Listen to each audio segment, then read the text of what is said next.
Everyone, welcome back to my channel Pragya education society. Friends, आज हम लोग क्लास 12th के इंग्लिश के प्रोज चैप्टर जो है आपका my grandmother's house 10 lesson है, इसके जितने भी मोस्ट इम्पोर्टेंट ऑब्जेक्टिव क्वेश्चन हैं उन सभी को आज मैं आप लोगों को बताने वाली हूँ। ये चैप्टर आपका बहुत ही इम्पोर्टेंट है। इसके अगले वीडियो में आपको इस चैप्टर का एक्सप्लेनेशन बहुत ही हिंदी टू इंग्लिश बता दिया गया है अच्छी तरह से। आप लोग उस वीडियो को देखे होंगे तो आप लोगों को ऑब्जेक्टिव बहुत ही अच्छी तरह से समझ में आएगा। तो फ्रेंड्स, आज चलिए हम लोग इसका ऑब्जेक्टिव देख लेते हैं। और यदि इससे पहले आप हमारे चैनल पर नए हैं तो प्लीज़ हमारे चैनल को सब्सक्राइब कर लीजिए, क्योंकि यहाँ से आपकी सभी विषयों की तैयारी अच्छी तरह से करा दी जाती है। इसके अलावा आपको स्पोकन इंग्लिश की भी शिक्षा दी जाती है, तो आपको तो यह फर्ज बनता है। तो चलिए हम लोग आज का क्लास शुरू करते हैं बिना समय गंवाए।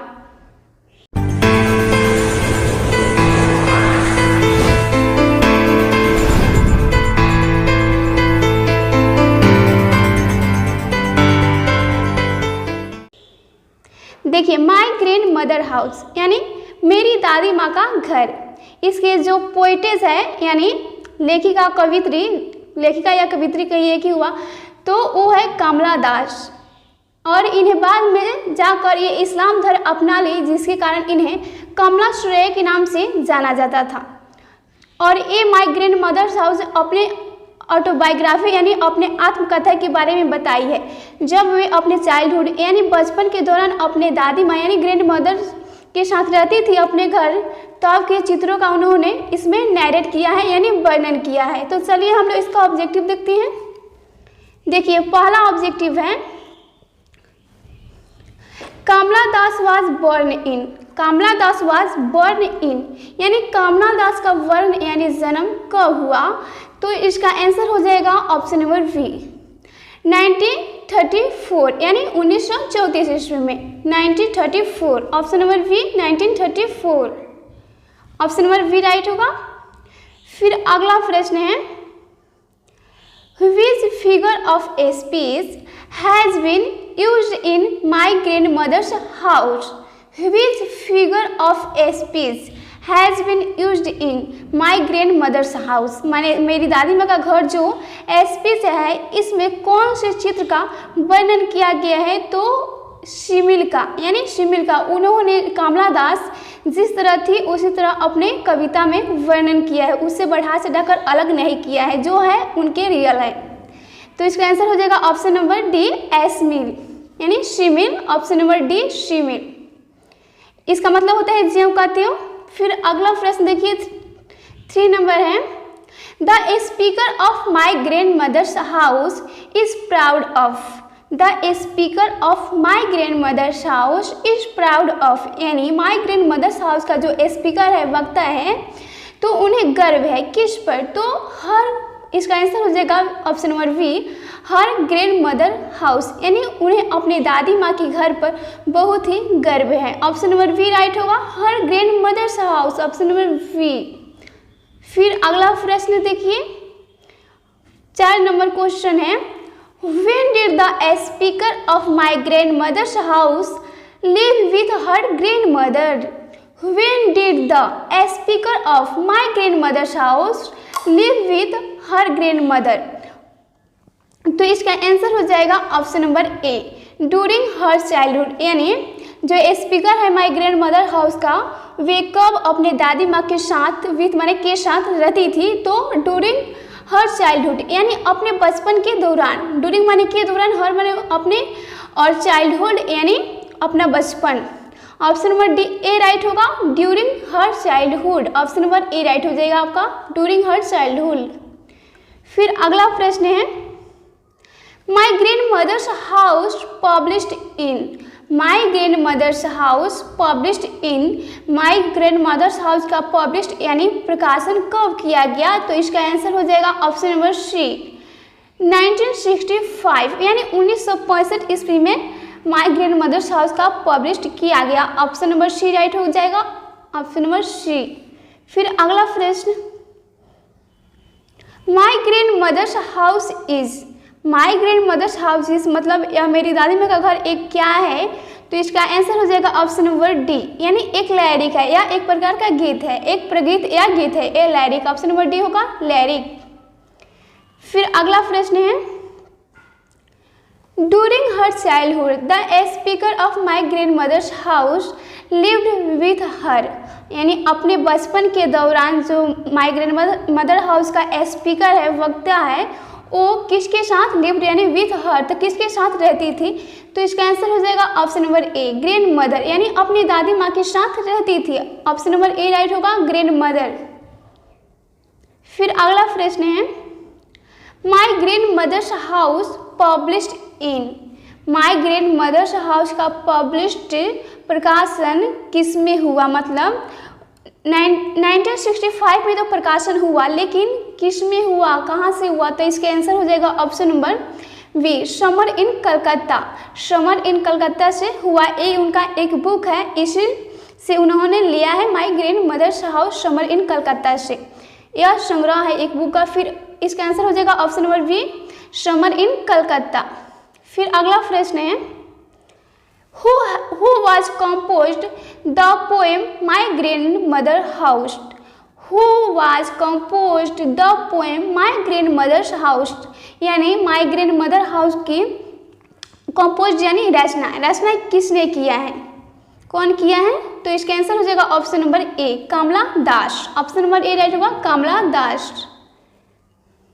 फिर अगला प्रश्न है, who is the speaker in my grandmother's house, यानी मेरी दादी के घर का जो है स्पीकर कौन है, वक्ता कौन है? तो इसका आंसर हो जाएगा ऑप्शन नंबर वी, यानी कमला दास है। ऑप्शन नंबर वी होगा, कमला दास। फिर अगला प्रश्न है, Kamala Das has written the poem, Kamala Das has written the poem, Kamala Das ने कौन सा पोएम की रचना किया है, लिखा है? तो इसका आंसर हो जाएगा option number C, my grandmother's house. My grandmother's house अपना ऑप्शन नंबर सी होगा, माई ग्रैंड मदर्स हाउस। फिर नेक्स्ट क्वेश्चन है, Kamala Das is an dash poetess, Kamala Das is an dash poetess, मतलब कमला दास कौन सी कवित्री थी, किस देश की थी? तो एक कमला दास जी इंडो एग्लियन, यानी इंडो एग्लियन को बोला जाता है इंडियन पोएट। जो होता है ना, जो लोग इंडिया के होते हैं और वो इंग्लिश में भी लिखते हैं कविता यानी पोएम, तो चाहे स्टोरी, तो उन्हें इंडो एग्लियन बोला जाता है, यानी इंडिया में रहने वाले इंग्लिश की कविता लिखते हैं। ये एक प्रकार की इंडियन पोएट्रेस थी। ऑप्शन नंबर बी राइट होगा, इंडियन पोएट्रेस थी। ऑप्शन नंबर बी यानी भारतीय कवित्री थी। फिर अगला प्रश्न है, Kamala Das is talking about her dash who is dead now, Kamala Das is talking about her dash who is dead now, Kamala Das ने किसके बारे में बात कही है कि टॉकिंग की है, हु इज डेड नाउ माने वो मर गई है अब, तो किसके बारे में? तो अपनी दादी माँ के बारे में बता रही है। ऑप्शन नंबर डी राइट हो जाएगा, ग्रैंड मदर, यानी अपनी दादी माँ के बारे में वो बोल रही है कि वो अब डेड यानी मर चुकी है। ऑप्शन नंबर डी राइट होगा, ग्रैंड मदर।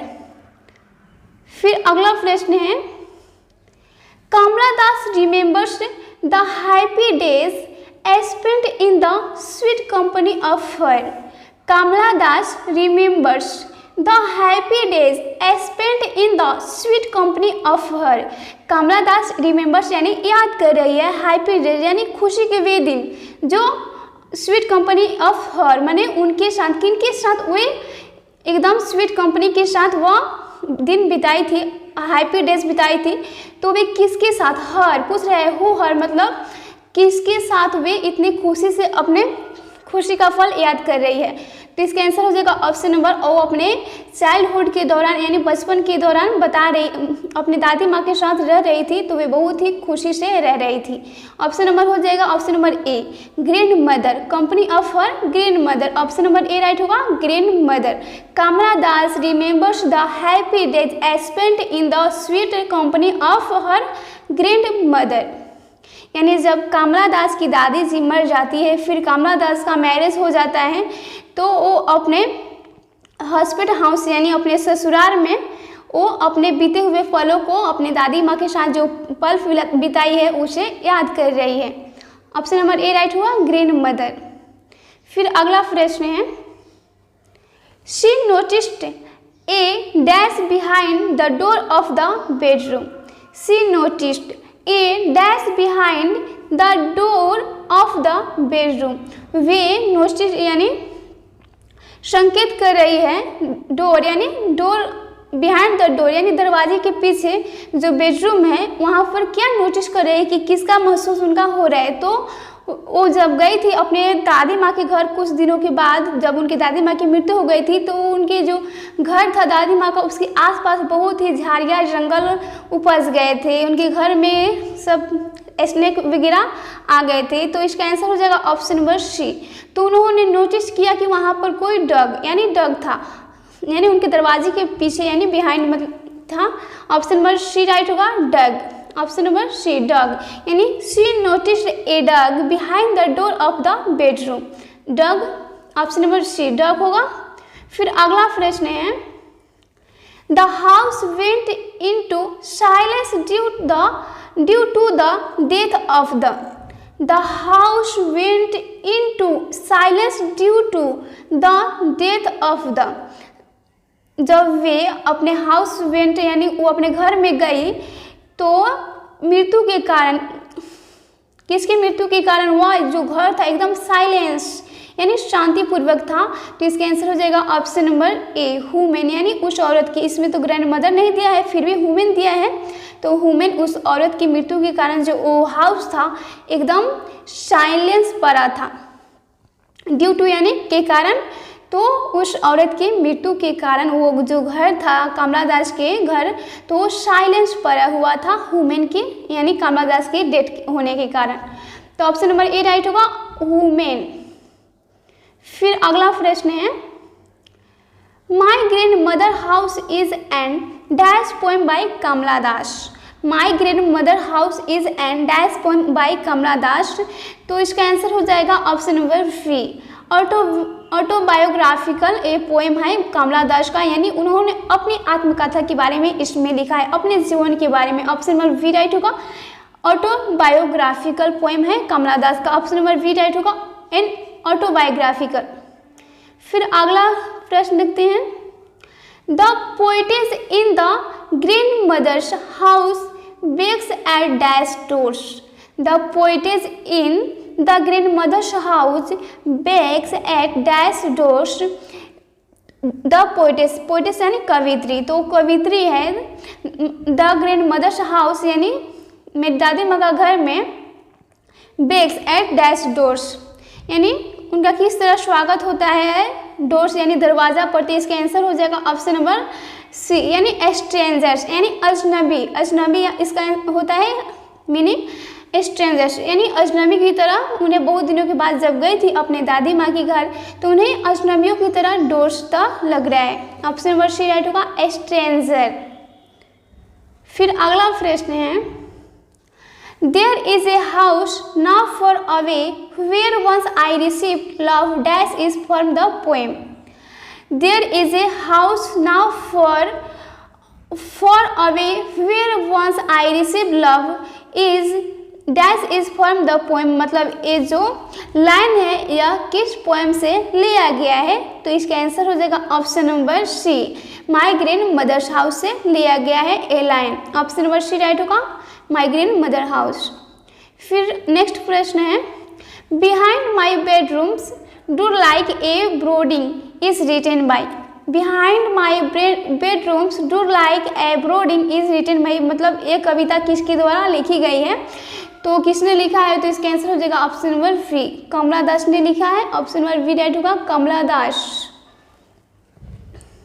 तो friends, my grandmother's house से रिलेटेड जितने भी मोस्ट इम्पोर्टेंट ऑब्जेक्टिव क्वेश्चन थे उनको मैं बता दी। मुझे आशा है कि आप लोग इसके अगले वाले वीडियो देखे होंगे, जो इसका है हिंदी टू इंग्लिश एक्सप्लेनेशन कराया गया था, वो अगर आप देखे होंगे तो ये आपको समझ में आया होगा। इसके आगे मैं फिर ऑब्जेक्टिव क्वेश्चन लेकर आऊँगी, तब तक के लिए आप इन सभी को याद कीजिए। मिलते हैं अगले वीडियो में। जय हिंद, जय भारत।